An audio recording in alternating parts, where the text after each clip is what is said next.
Good evening, everybody. I'm glad to be here again with you. And I have some good things, I think, to talk about. My inspiration for this came from something that Gail posted, and it was a meme, and it was very good, and it really spoke to me. And another part of the inspiration for this, and it's going to be a 3-part series because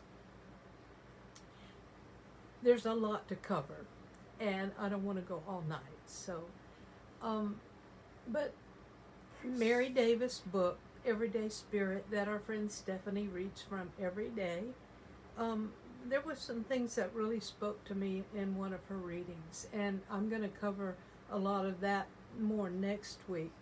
So let's go ahead and get started. I know I put on there about how to change the world without spending a cent or something like that. But actually, and we've all seen this, the expression is be the change. It's one thing to do things, it's another thing to be something. So let's get into it.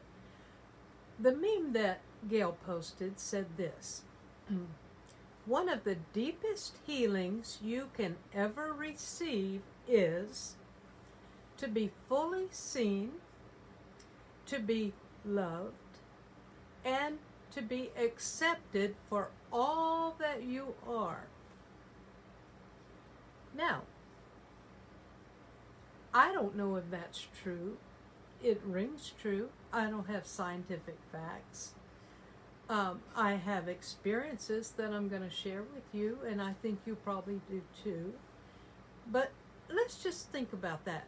If this is something that brings about one of the deepest healings that anybody can ever receive, to be fully seen, to be loved, and to be accepted, then that tells me that all of us, myself and every one of you, have the power to heal. If these things heal people, then we have the power to give these things. We have the power to see people, to let them be seen, to be fully seen, not to be overlooked, not to be bypassed, but to stop and take a minute and actually see somebody for what they are. I have that power. And you know what? It doesn't cost me a cent. I have the power to love. Even the unlovable.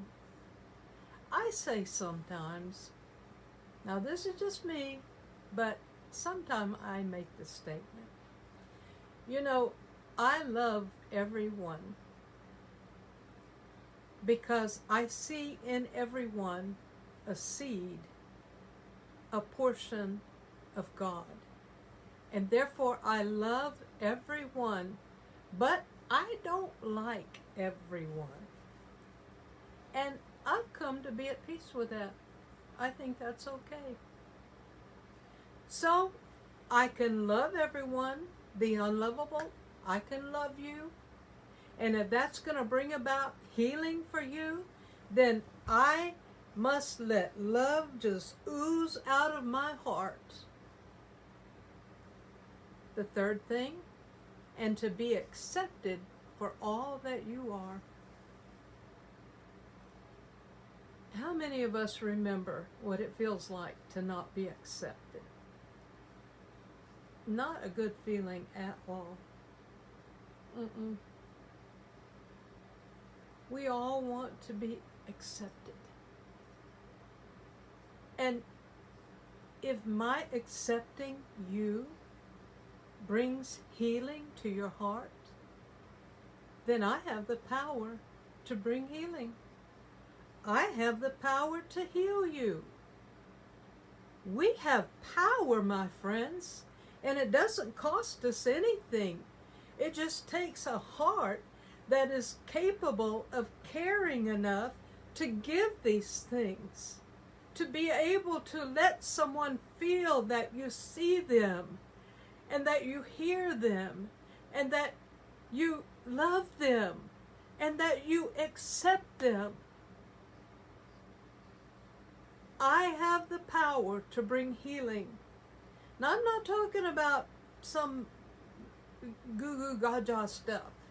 I'm not talking about, things that we talk about, miracles and things like that, and there's a place for that, and I believe in those things. But I'm talking about down where we live in the everyday world, we have the power to heal people. Let me share something with you. In 2013, I had been 7 years in what I would call the dark night of the soul. I was alone. I didn't feel like I had any friends. Most of my friends, 99% of my friends, had deserted me. And I was living in a place that I wasn't close to anyone. I didn't have anybody to be with, to talk to. I was in a dark, dark place. And not only that, I was struggling with my old demons of self-esteem or lack of, and lack of self-worth, and wondering if I mattered to anybody, wondering if anybody even knew my name or knew I existed. And you might think, oh, Sue, you were on a pity party. Well, maybe I was, but you know what? That's where I was. That was my reality. And there are people out there tonight that are in that place. That is their reality. And if it's a pity party or if it's not, it is reality to them. And it was in this place. Not only was I dealing with all of that emotional stuff, but I had several major physical challenges thrown at me. I was actually pretty much told I was going to be sent home and be made comfortable because I needed surgery and I was inoperable. So they said, we're going to make you comfortable and we're going to send you home. And you all know what that means. In the midst of this, good old Facebook, I had only been on there about a year, and I didn't know how it worked. And you know how those boxes pop up, and it says people you may know or groups you may be interested in. And I didn't know what those things were. I didn't even know what a group was.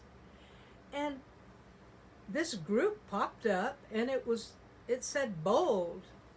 And I thought I was clicking on it to see what it was because something drew my attention. And lo and behold, I wasn't clicking on it for information. I actually clicked on it to join it. Well, BOLD, B-O-L-D, stood for Bolder, Older, Lesbians, and Dykes. Those weren't even terms that I really liked to say back then. But lo and behold, I'm a member of this group. So, what do you do with a group? I didn't know. And so, there was a little thing that popped up and it welcomed me and it said, tell us a little bit about you. And I thought, I'm not giving them any information. I'm not telling them anything about me. And the day before that, I had a little dog that had been killed. It had got out of my car and was run over by a car. And of course, my heart was broken.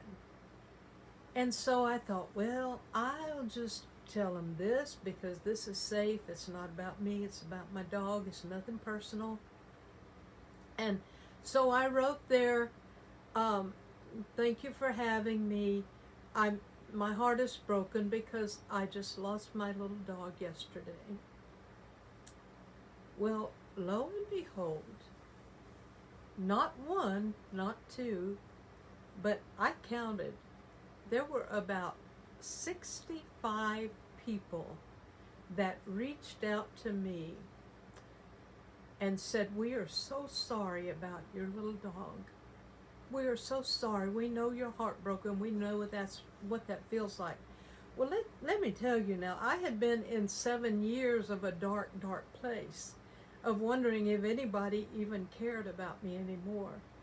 And for these total strangers to give me words of kindness and words of affection and words of love, I didn't know what to do with that. It touched me, to say the least, but I was just overwhelmed.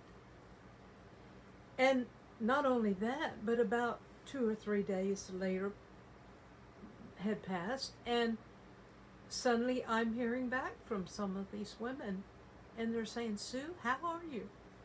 We're just checking in on you. We know you've had some hard days, and we just want to check and make sure you're okay." Do you know what that did to me? After being in the place I have been for so long, and suddenly I have complete strangers that I've never talked to before, that didn't know me from anybody, that there was no gain for them at all to be reaching out to me, and suddenly they're reaching out to me.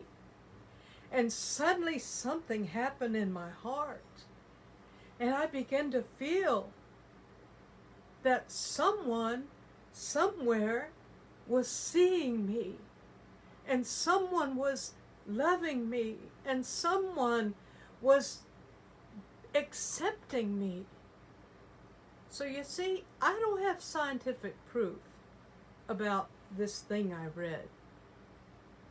But I have my own story and my own testimony.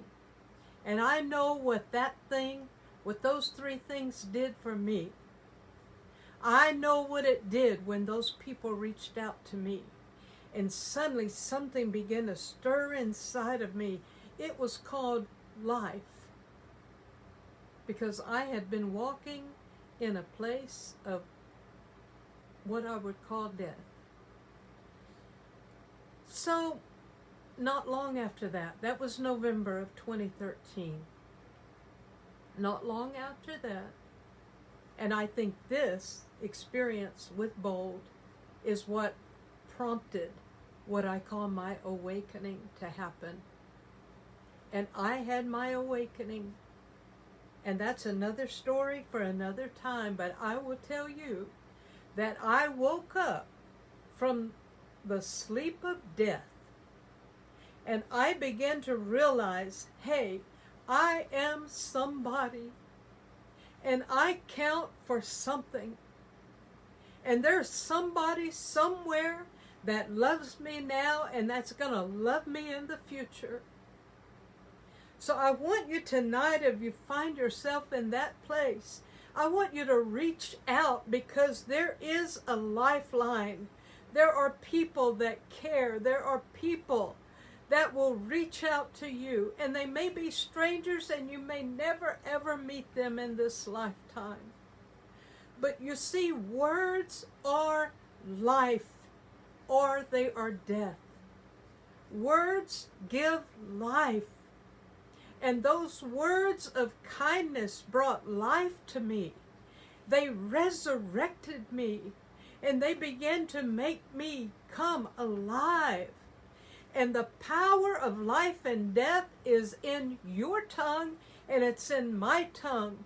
And we have the power to bring healing when we speak words of life over people.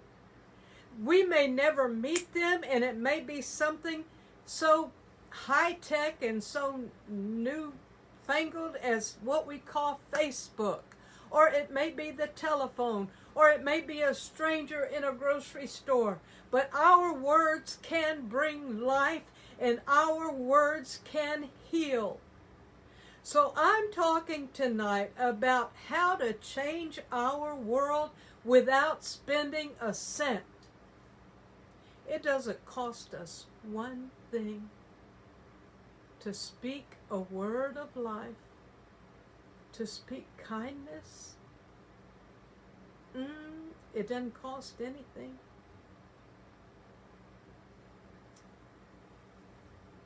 Okay, let's look at 4 words tonight. The words I picked out for tonight: acknowledge, accept, affirm, and appreciate. Let's look at the word acknowledge, because this has to be to acknowledge someone means to, in that meme we read, means to see them. Means the definition means to recognize the existence, importance, or quality of something.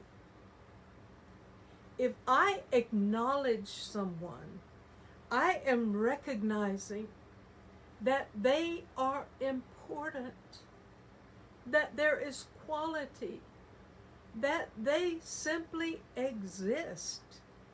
Have you ever felt or wondered, does anybody even know I exist? I've been there, and you've been there. And let me tell you that there are some people that I believe God has lined up to come into your pathway and to begin to acknowledge you and to begin to see you and begin to affirm to you that you do exist and that there is quality and that there is value in you. You're not a nobody. You're not a lost little sheep that nobody cares about. And I know sometimes we feel like that. So I have the power to acknowledge someone. Does it cost me anything? No. I don't have to write a check. I don't have to be a millionaire. I can be on disability, Social Security. I can be on a pension, and you can too. But we have the power to acknowledge someone and to make them feel like they exist. You know, it doesn't take much. Maybe just a nod. When you walk into a store, maybe nod at someone. Just acknowledge them. Maybe smile at someone. And of course, with our mask on, it's hard to see when we're smiling, but I believe I've seen it in eyes before. They can see your eyes. So, a greeting. Hello. How are you doing today? You sure look nice today. You sure look lovely.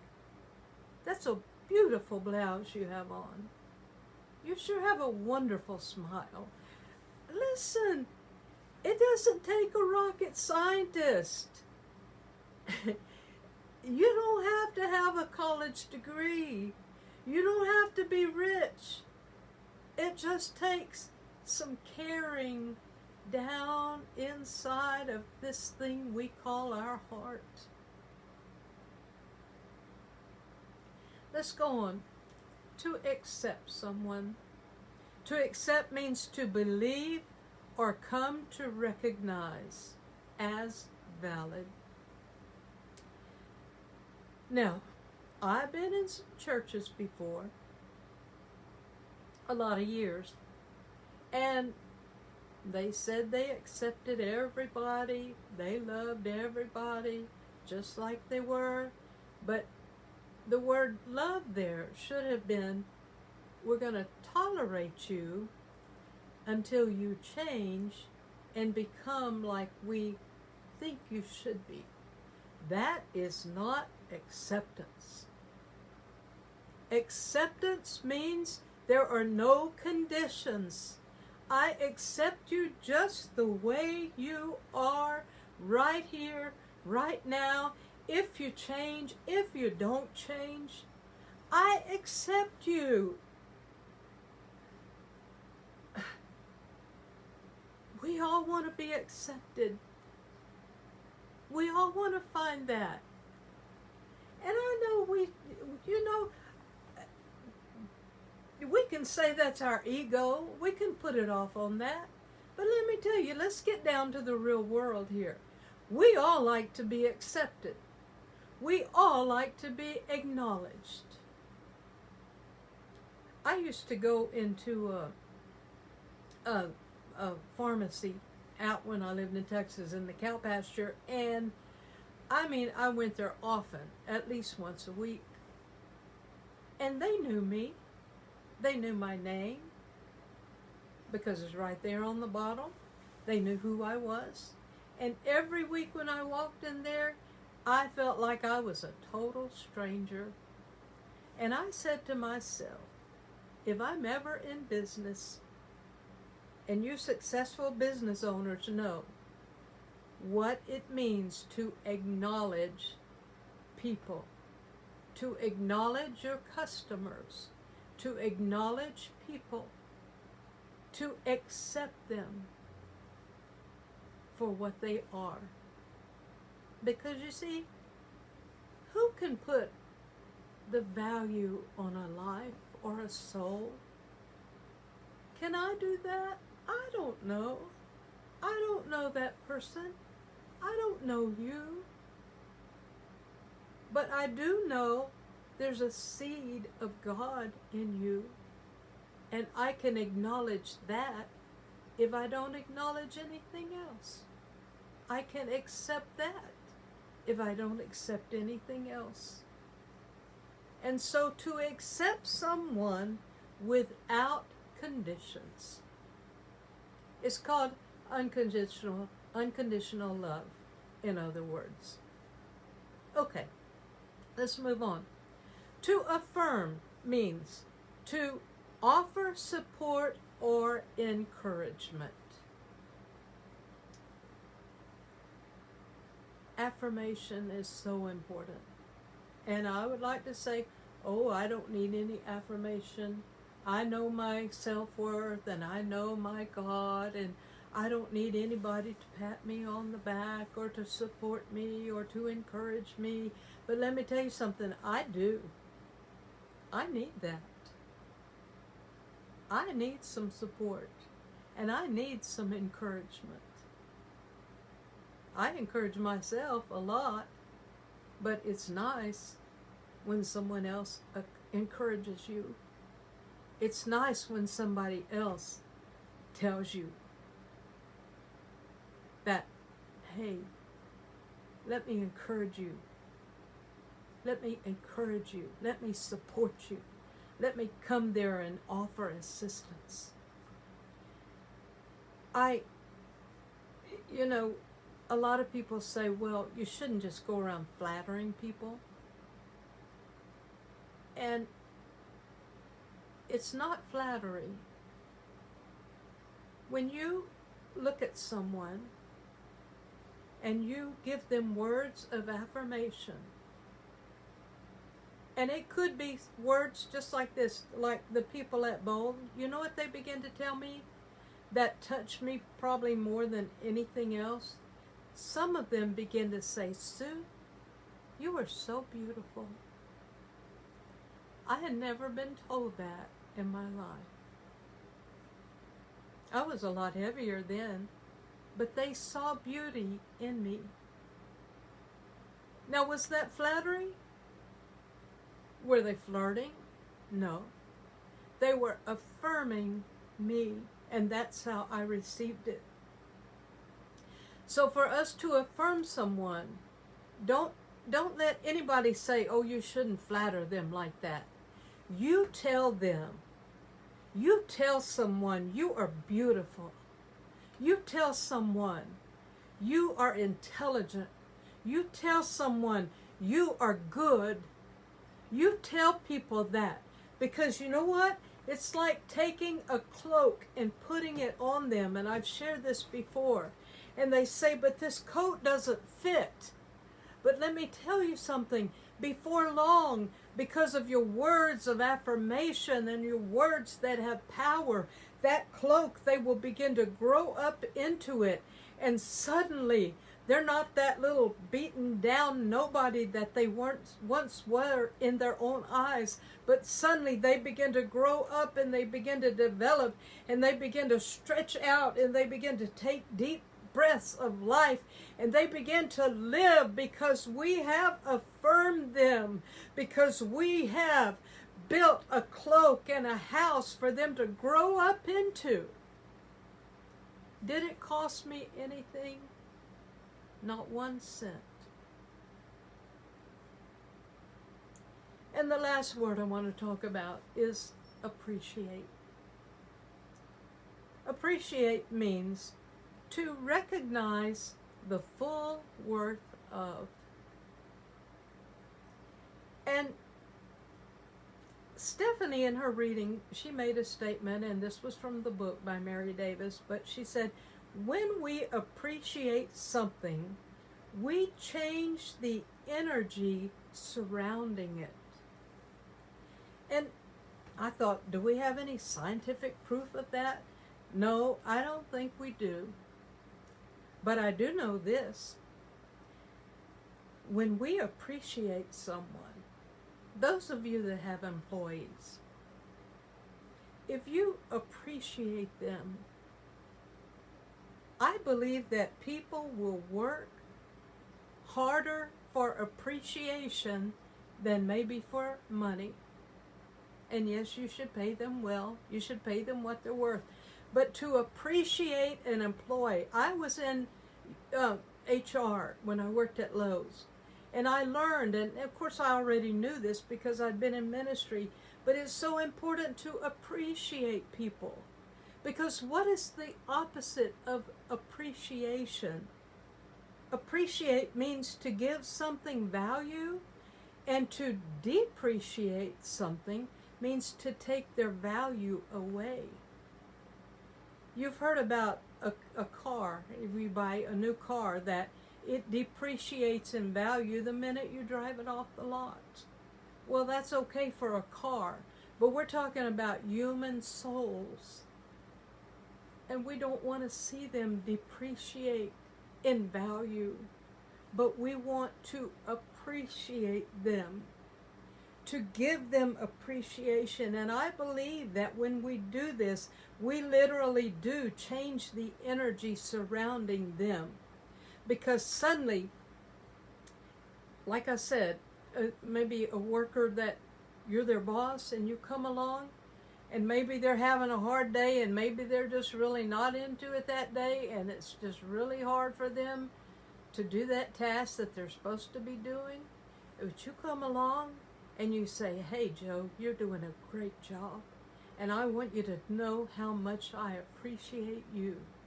I'm telling you, most likely, what you've done is you've changed the energy around that being. And that person will suddenly, there's a pep in their step, and there's something that comes alive in them, and suddenly, when they were just barely putting those products on the shelf and barely stocking those things, suddenly, all of a sudden, they've kicked into gear and they're putting it up and they're greeting the customers and a smile's on their face. Why? Because that appreciation has created an energy field around them. How to change our world without spending 1 penny. When we show appreciation in someone, it opens a portal of blessing, I believe. Now, these are my terms. A portal of blessing, because I know for myself, if I feel appreciated, I begin to kick into gear and to give it my all and my all and my all. And you know what? For instance, I come on here on Tuesday night, and I love seeing your comments. My glasses don't allow me to see them, but I see David Johnson, and I know you're here, and I know Gail's there, because you're always there. But if I feel appreciated, I have to be honest. It pulls something out of me. What is it? It creates an energy about me. Sharon Hollis pointed something out to me, and I said, you know, when we started doing the live broadcast versus the recorded broadcast, I said, it's so different, and I can't put my finger on why it's different. And she said, Sue, it's different because the energy, you're feeling the energy. And these live broadcasts, I'm feeling the appreciation. And that is creating an energy around me. And we can call it an anointing, or we can call it an unction, or we can just call it an energy. But it's like a portal of blessing that's opened. So I want to thank you for every word of encouragement, every word of appreciation. I would do it whether I got it or whether I didn't. But it sure makes it nice. And I'd be lying to you if I said it didn't.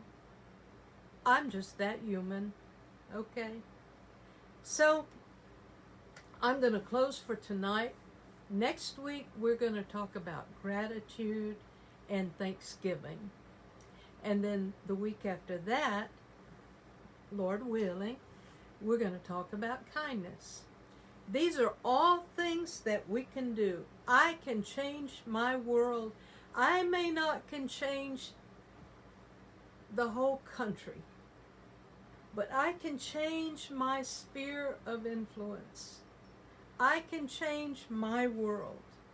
I can release these things into the heavenlies. I can release this energy into the heavenlies. And I believe that it will create, because I am a healer and I am a co-creator. And we're going to learn more about that next week. So thank you for being here. I want to say good night without further ado, and God bless you, everyone. Good night.